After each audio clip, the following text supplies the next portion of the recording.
This judicial review was brought by G, an African-Caribbean male pupil, on a very important matter of principle.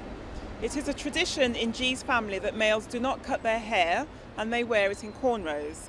This is a hairstyle of ancient African tradition and is directly linked to race and ethnicity.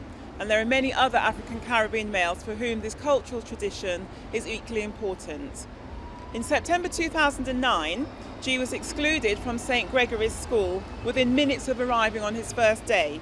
He was told that the school did not permit boys to wear their hair in cornrows.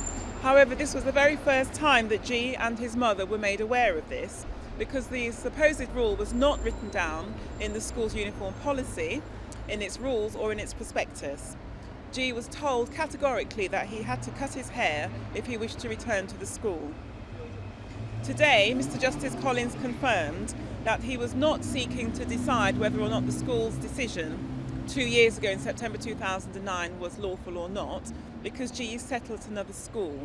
He did, however, look at whether the current policy is lawful in terms of how it's applied to a pupil like G with his cultural beliefs.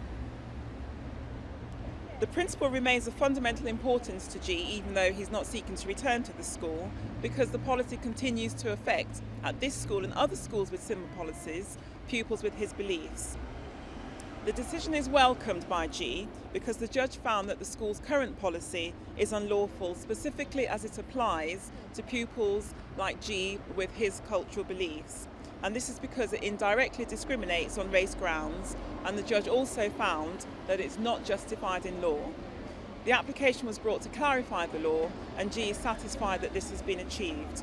As his solicitor, I feel this is an important decision because it does make clear that non-religious, cultural and family practices associated with a pupil's race fall within the protection of today's equalities legislation. For G, wearing his hair in cornrows is fundamental cultural practice, and it would have had no adverse impact upon the school. Unfortunately, his wishes were dismissed by the school without consideration.